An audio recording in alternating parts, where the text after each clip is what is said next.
E hoje é terça-feira. Falei aqui, você também já sabe, é dia. Opinião sem medo, com Ricardo Katzmann. E ele já está na área aqui para falar hoje de violência política. Ricardo, bom dia para você. Bom dia, Carol. Bom dia, Joãozinho. Bom dia também para toda a galera que está nos ouvindo, nos assistindo, nos lendo. Como é que o Joãozinho fala? Tele Web, amigos, ouvintes. É. Bom dia para todo mundo. A gente falando, claro, né? A gente ainda acompanhando aqui os desdobramentos, as repercussões do atentado sofrido por Donald Trump no último sábado. Muita gente, claro, discutindo o assunto aqui, trazendo para o nosso quintal, falando também de Bolsonaro. E a gente fala, de forma geral, de violência política. E o que isso nos mostra, o que isso nos ensina? Dá para aprender alguma coisa com isso, Ricardo? Olha, Carol, eu fico pensando assim, né, nos gregos, milênios atrás, quando inventaram a tal da política, né? Que basicamente eram políticos com K, que eram as pessoas, né? Que se aglutinavam nas polis, que eram as cidades, para poder discutir a politeia, que eram os atos administrativos que regulavam a vida em comunidade. Eu acho que esses caras jamais poderiam imaginar que, ainda que diante de embates calorosos que eles tinham, né, ainda diante de conspirações, a história mostra isso, que havia conspirações também, já naquela época, é próprio do ser humano, mas eu acho que eles jamais poderiam imaginar que a gente pudesse, em algum momento, transformar a política, que é que deveria ser, né, algo que convergisse, algo que unisse, algo que fizesse as pessoas, mesmo que discordando uma das outras, trabalharem em prol de si mesmas, né? Porque essa é a ideia. Eu acho que eles jamais poderiam imaginar que ia se transformar numa guerra, sabe, João? Nesse ringue, nesse vale tudo. E que de um tempo para cá, né, o mundo inteiro, mas aqui no Brasil, a gente tem experimentado isso, e nos Estados Unidos também, a gente tem experimentado qualquer coisa que ultrapassam o limite do razoável, né? Não se trata mais de discordância, não se trata mais de discussão, de ofensa, não se trata nem mais de agressão, porque isso ainda a gente acabava vendo aqui e acolá, mas agora a coisa descambou mesmo, né? Para atentados à bala. Aqui no Brasil, a gente teve, infelizmente, nas eleições de 2022, a gente teve uma comitiva do presidente Lula no Nordeste, um ônibus foi alvejado por um tiro. A gente teve em 2022 um atentado, não foi a tiro, mas foi a faca contra o ex-presidente Jair Bolsonaro. E a gente teve, depois dos resultados, né, depois do resultado das eleições, a gente teve a morte de 3 eleitores do PT. Eu não sei se vocês se lembram, um deles, inclusive, estava numa festa de aniversário do filho, de criança, né, e entrou um eleitor do Bolsonaro e falou e matou. Ou seja, a coisa ultrapassou qualquer limite do razoável. Nos Estados Unidos, né, é óbvio que é um país que infelizmente, para eles, é uma coisa, quase que um traço cultural deles. Eles têm essa violência política arraigada. Isso vem desde a formação dos Estados Unidos. Com esse atentado contra o Trump, Carol, é o 16º presidente alvo de um atentado. Não é nenhuma novidade, infelizmente, não é. Né? Aí você pode falar, bom, olha, tá vendo, não tem a ver com a polarização. Obviamente, isso é um traço da cultura americana, mas claro que esse tipo de polarização que a gente tem assistido, é claro que isso fomenta, é claro que isso contribui. Lá, a coisa chegou a um ponto, historicamente, né, todo mundo sabe, a política americana basicamente é dividida em 2 partidos, os democratas e os republicanos, eles discordam quase que por tudo, né, na condução econômica, na política externa, nas questões de cunho social, armas, droga, aborto, enfim, normalmente sempre discordaram. Mas de um tempo para cá, e eu acho que tem um marco inicial, foi a chegada do Trump ao poder, isso em 2016, é um político populista, é um político radical, é um político que atua de uma forma muito beligerante. Isso elevou demais a temperatura nos Estados Unidos. Então é óbvio que isso tem a ver, sim, com alguma forma, né, de motivação desse maluco. O cara foi morto, que o capeta tem, ninguém vai saber o que ele pensava e por que ele fez isso. Mas é claro que influencia. Assim como no Brasil, a gente percebe esse mesmo fenômeno. Eu também coloco uma data, que foi em 2002, né, com a eleição do presidente Lula, outro populista radical. O presidente Lula criou esse odiento nós contra eles. Ele que passou a campanha inteira demonizando eles, né? Eles eram todos que não votavam no PT. E passou 8 anos, eles, José Dirceu, Gleisi Hoffmann, Stedley, Boulos, esses caras investiram durante anos nessa cisão da sociedade. Nessa história de nós contra eles, jogando preto contra branco, pobre contra rico, trabalhador contra empresário. Até que culminou nesse movimento pendular, culminou no bolsonarismo, que é uma reação ainda mais radical ao que a gente tinha, com mais violência ainda. Ou seja, aquela história, violência gera violência, violência estimula violência.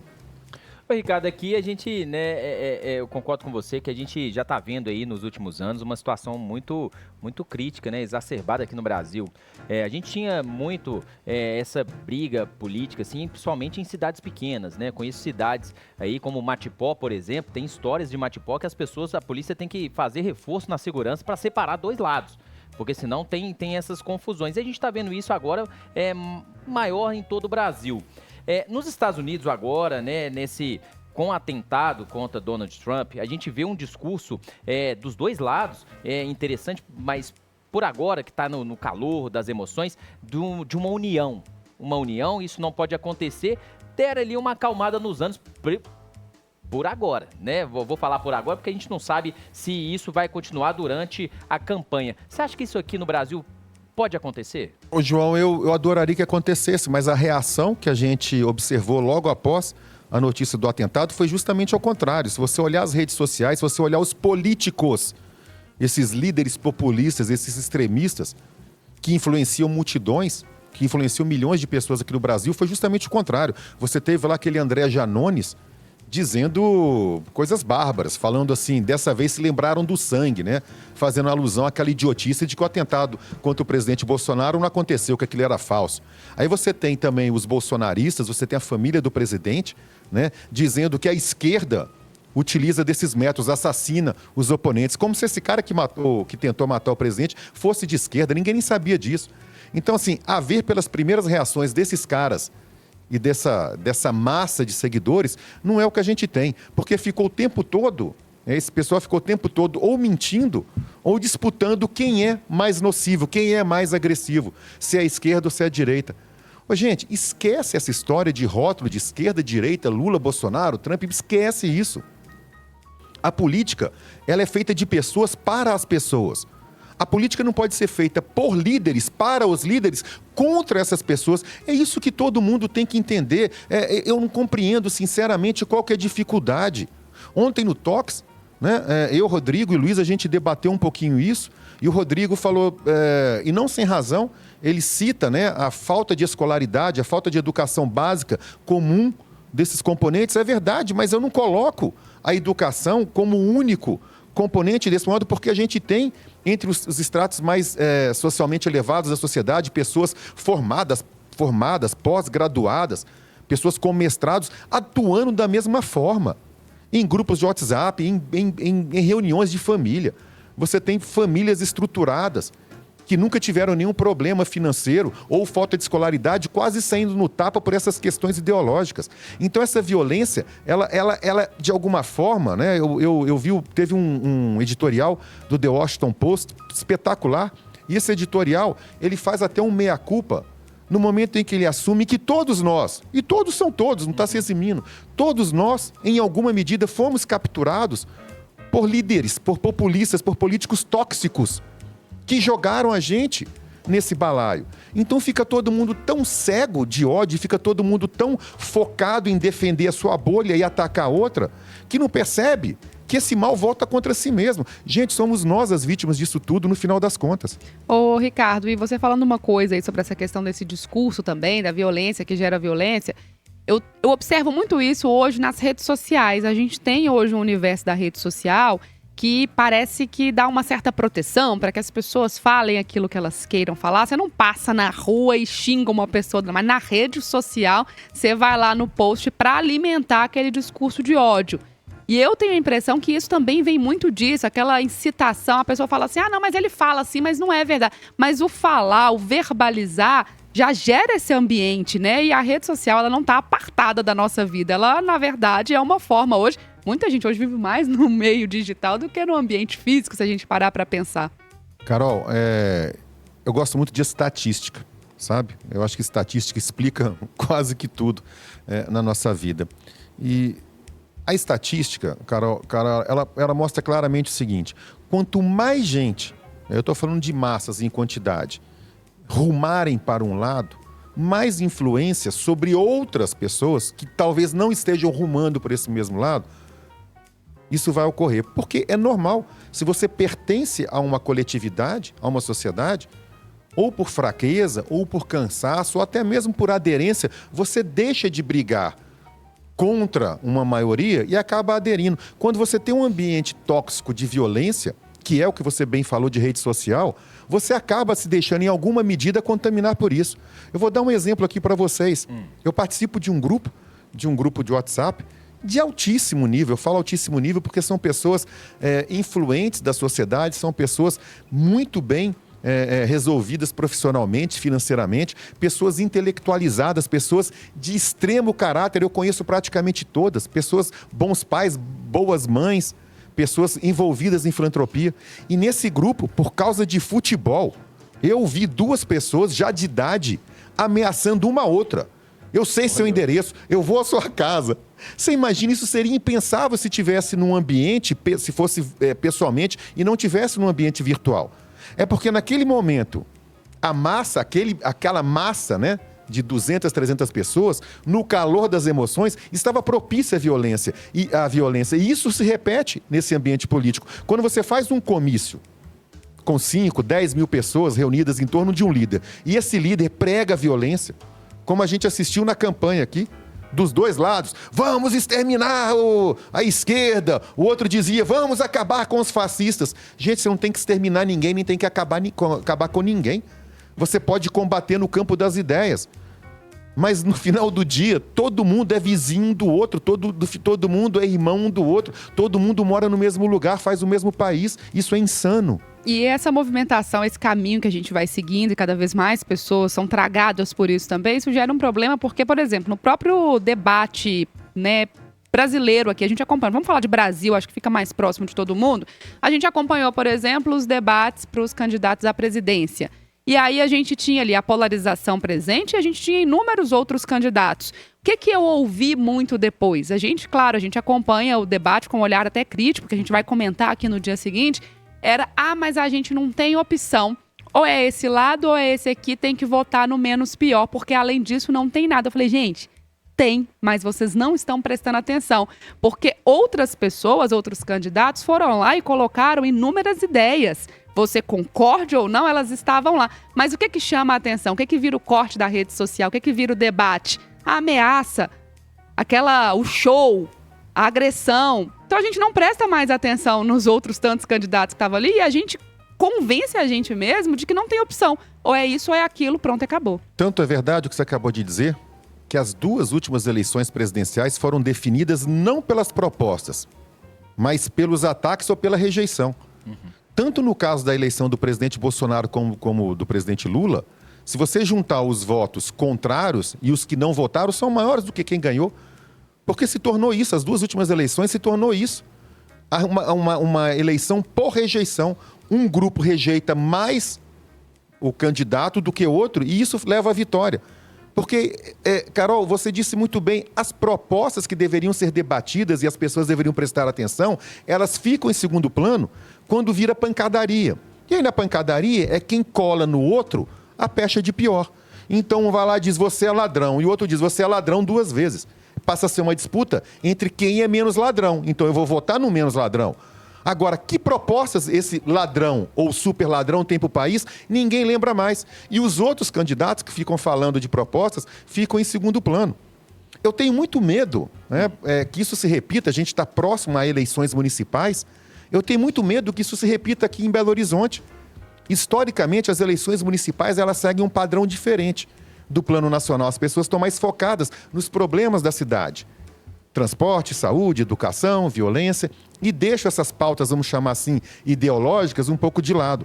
Mas se a gente tiver aqui, em Belo Horizonte, um candidato ou 2 candidatos desses extremos opostos que se agridem, que se ofendem, disparando ou pontuando bem em pesquisas, isso automaticamente pode fazer com que o outro polo também cresça. Aí a gente vai deixar de ter uma administração propositiva, uma administração eficiente, para ter uma administração que na prática não vai fazer nada. Porque essas questões, essas pautas ideológicas, elas não são definidas no município, elas são definidas no plano federal, lá no Congresso.